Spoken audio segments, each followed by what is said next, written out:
Renungan Pagi Menjadi Putra dan Putri Allah oleh Ellen G. White, 14 Mei 2021. Mari kita berdoa. Bapa kami yang di sorga, Allah pencipta langit dan bumi, laut dan segala isinya, Allah yang maha besar, satu-satunya Allah yang benar, yang kami sembah selalu melalui anak-Mu yang tunggal, Yesus Kristus. Terpujilah Yesus, anak Allah yang maha tinggi, yang adalah pokok anggur yang benar bagi kami. Pada pagi hari ini kami bersyukur boleh bangun dan berbakti, dan sebagaimana membaca dan mendengarkan nasihat firman-Mu, kiranya ini menjadi pembaharuan bagi hidup kami. Beserta kami sepanjang perbaktian ini, kehendak-Mu yang jadi, ampun kami akan dosa dan salah, karena kami berdoa hanya dalam nama anak Allah yang tunggal, Yesus Kristus, yang adalah Tuhan dan Juru Selamat kami. Amin. Renungan hari ini akan dibacakan oleh Ibu Vivi Tambunan. Silahkan Ibu Vivi. Selamat pagi. Renungan kita pagi hari ini berjudul Dalam Memperoleh Kemenangan Atas Selera. Ayat inti terdapat dalam Matius 4 ayat 3 dan 4. Lalu datanglah si pencoba itu dan berkata kepadanya, "Jika engkau anak Allah, perintahkanlah supaya batu-batu ini menjadi roti." Tetapi Yesus menjawab, "Ada tertulis, manusia hidup bukan dari roti saja, tetapi dari setiap firman yang keluar dari mulut Allah." Penggodaan besar yang Kristus hadapi di padang gurun dalam hal selera adalah untuk meninggalkan kepada manusia suatu teladan penyangkalan diri. Puasa panjang ini adalah untuk meyakinkan manusia tentang adanya dosa dalam perkara-perkara di mana orang-orang yang mengaku dirinya Kristen tetapi memanjakan diri. Kemenangan yang diperoleh Kristus di padang gurun adalah untuk menunjukkan kepada manusia bahwa ada dosa dari hal-hal yang dianggap manusia sebagai kegembiraan. Keselamatan manusia sedang dalam neraca dan diputuskan oleh penggodaan yang dihadapi Kristus di padang gurun. Jika Kristus menang dalam hal selera, maka ada kesempatan bagi manusia untuk beroleh kemenangan. Orang-orang Kristen yang mengerti misteri keilahian, yang mempunyai perasaan yang tinggi tentang penebusan, yang menyadari dalam penderitaan Kristus di padang gurun suatu kemenangan didapat bagi mereka, akan sangat dikuatkan oleh kesungguh-sungguhan dan sering membandingkan hidup mereka dengan standar yang benar itu, yaitu hidup Kristus. Segala permainan yang membawa kepada kesia-siaan dan melupakan Allah tidak akan mendapat pengesahan dalam teladan Kristus penebus dunia ini, satu-satunya teladan yang patut ditiru manusia, kalau ia mau mengalahkan sebagaimana Kristus mengalahkan. Manusia sekarang mempunyai keuntungan melebihi Adam dalam peperangannya melawan iblis, karena padanya ada pengalaman Adam dalam ketidaktaatan dan kejatuhannya, untuk memperingatkan supaya kita menghindari teladannya. Manusia juga mempunyai teladan Kristus dalam mengalahkan selera dan berbagai penggodaan iblis, serta mengalahkan musuh yang kuat dalam segala hal, dan menjadi pemenang dalam setiap pertentangan. Kebiasaan makan dan minum itulah yang paling sukar dikalahkan, karena iblis mengikat engkau dengan kuat ke kereta perangnya. Semua orang yang menyerahkan diri kepada pekerjaan Kristus akan mengikuti teladan Kristus dan akan menjadi pemenang yang sempurna. Terima kasih, Tuhan memberkati. Terima kasih atas penata Ibu Vivi. Tuhan Yesus memberkati. Selamat pagi saudaraku dalam Tuhan.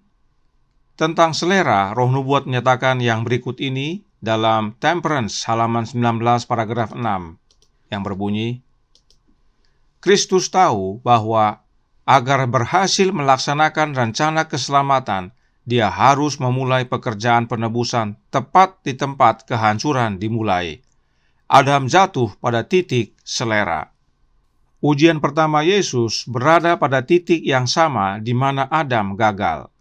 Melalui godaan nafsu makan itulah setan telah mengalahkan sebagian besar umat manusia, dan kesuksesannya telah membuat setan merasa bahwa kendali atas planet yang jatuh ini ada di tangannya. Tetapi di dalam Kristus dia menemukan seorang yang mampu melawannya, dan dia meninggalkan medan pertempuran sebagai musuh yang ditaklukkan. Bagaimana Yesus bisa menang? Roh Nubuat menyatakan dalam Confrontation halaman 44 paragraf 2. Kehidupan Kristus adalah pola yang sempurna. Dia selalu dengan teladan dan ajarannya mengajar manusia bahwa Allah adalah ketergantungannya dan bahwa di dalam Dia harus ada iman dan kepercayaan yang teguh. Jadi kemenangan Yesus atas godaan setan adalah karena Yesus bergantung pada Allah yang adalah Bapanya dalam iman dan kepercayaan yang teguh. Inilah teladan yang Yesus berikan kepada kita, bahwa kita boleh mendapatkan kemenangan yang sama asal kita bergantung sepenuhnya kepada Bapa. Bagaimana caranya? Masih dalam buku yang sama, Ellen G. White nyatakan, Confrontation halaman 46 paragraf 3, berbunyi, melalui Kristus komunikasi terbuka antara Allah dan manusia. Yesuslah tangga yang Yakub lihat dalam mimpinya. Karenanya, Confrontation halaman 46 paragraf 2 berkata, bagian bawah tangga ini bertumpu pada bumi, sedangkan puncaknya mencapai langit tertinggi dan bertumpu pada tahta Jehova.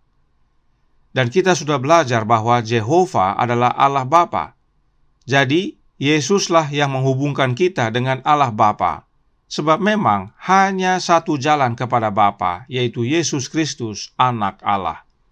Roh Nubuat melanjutkan dalam Confrontation halaman 51 paragraf 2 yang menjelaskan, Juru Selamat kita menunjukkan keyakinan yang sempurna bahwa Bapa Surgawinya tidak akan membiarkan dia dicobai, melebihi kekuatan yang seharusnya dia berikan kepadanya untuk bertahan, tetapi akan membawa dia keluar sebagai pemenang jika dia dengan sabar menanggung ujian yang menjadi sasarannya. Jelas bahwa kemenangan Yesus atas cobaan setan adalah karena Yesus bergantung sepenuhnya kepada Bapanya. Dan kemenangan yang sama dapat menjadi bagian kita melalui dan di dalam Yesus Kristus, Anak Allah. Ellen G. White menuliskan yang berikut ini dalam Temperance halaman 21 paragraf 3 yang berkata, Kristus memiliki kuasa dari Bapanya untuk memberikan kasih karunia dan kekuatan ilahinya kepada manusia, memungkinkan manusia melalui namanya untuk menang. Jelas, saudaraku dalam Tuhan, Kristus menang karena dia memiliki kuasa dari Bapanya, dan kuasa tersebut dapat dia berikan kepada kita manusia, agar kita pun menang sebagaimana Yesus menang. Itu sebabnya Yesus menyatakan dalam Para Nabi dan Bapa jilid 1 halaman 390 paragraf 2 yang berkata, dan pada waktu hidup di antara manusia ia berkata, Bapa tidak pernah meninggalkan aku sendirian, karena aku selalu melakukan perkara-perkara yang menyukakan hatinya. Yohanes 8 ayat 29. Inilah rahasia kemenangan Yesus sebagai manusia. Yesus menang oleh karena kuasa ilahi Bapanya, dan Yesus selalu bersama Bapanya. Bapanya tidak pernah meninggalkan Yesus sendirian. Kapan Bapa tidak bersama Yesus? Pada waktu Yesus berseru, Eloi, Eloi, lama sabachthani? Renungkan perasaan Yesus saat menyerukan perkataan itu. Selama hidupnya di dunia ini, Bapanya tidak pernah meninggalkan dia sendirian. Tetapi adalah bagian dari rencana keselamatan, Yesus harus mati dan karenanya Bapa harus meninggalkan dia. Adakah kita membutuhkan kehadiran Bapa seperti Yesus rindu akan kehadiran Bapanya? Roh Nubuat menyatakan dalam Christian's Education halaman 180 paragraf 3 yang berkata, Setan melihat bahwa dia tidak dapat memiliki kuasa yang begitu besar atas pikiran ketika nafsu makan dikendalikan seperti ketika dimanjakan, dan dia terus-menerus bekerja untuk menuntun manusia ke pemanjaan. Saudaraku dalam Tuhan, setan tahu bahwa dia bisa kendalikan kita jika kita memanjakan selera kita. Tetapi kalau kita tidak memanjakan selera kita, maka setan tidak bisa kuasai kita. Dan kita adalah manusia berdosa. Adam saja yang waktu itu hidup dalam lingkungan yang bersih dari dosa bisa gagal. Apalagi kita yang sudah jatuh ini. Kita perlu kuasa di luar diri kita untuk tolong kita bisa menang atas selera. Dan kuasa itu berasal dari Allah Bapa yang dapat kita miliki hanya melalui anaknya, Yesus Kristus. Dan masih dalam buku yang sama, yang White lanjutkan, Christian Education halaman 181 paragraf 2, yang berkata, setiap orang Kristen sejati akan memiliki kendali atas selera dan hawa nafsunya. Kecuali dia bebas dari belenggu hawa nafsu, dia tidak bisa menjadi hamba Kristus yang taat dan sejati. Mau menjadi pengikut Yesus yang sejati? Kendalikan selera. Mau kendalikan selera? Miliki Yesus dalam hati. Sebab Yesuslah kuasa yang Allah Bapa berikan agar kita dapat menang atas selera. Sebagaimana Yesus telah menang, Allah Bapa karuniakan kuasa yang sama. Dan itu hanya dapat kita miliki melalui dan di dalam anaknya, Yesus Kristus. Tuhan memberkati, saya bawa dalam nama Yesus. Amin. Mari kita berdoa. Bapa kami yang di sorga, Allah pencipta langit dan bumi, laut dan segala isinya, Allah yang maha besar, maha kuasa, sumber segalanya yang kami sembah selalu melalui anak-Mu yang tunggal, Yesus Kristus. Terima kasih atas pekabaran yang mungkin sederhana bagi orang, tapi vital. Selera seringkali dianggap sepele, tetapi ini adalah ujian pertama dan manusia gagal. Namun puji Tuhan, Yesus datang sebagai manusia dan Dia jalani ujian pertama ini dan Dia menang. Kemenangannya oleh karena Dia bergantung sepenuhnya kepada Allah Bapa. Kiranya ini menjadi pembaharuan dalam hidup kami, agar kami juga bergantung sepenuhnya kepada Bapa, dan itu hanya di dalam anaknya, Yesus Kristus. Beserta kami sepanjang hari ini ya Bapa, curahkan roh anak-Mu dalam hati ini, kehendak-Mu yang jadi, ampun kami akan dosa dan salah, karena kami berdoa hanya dalam nama anak Allah yang tunggal, Yesus Kristus, yang adalah Tuhan dan Juru Selamat kami. Amin.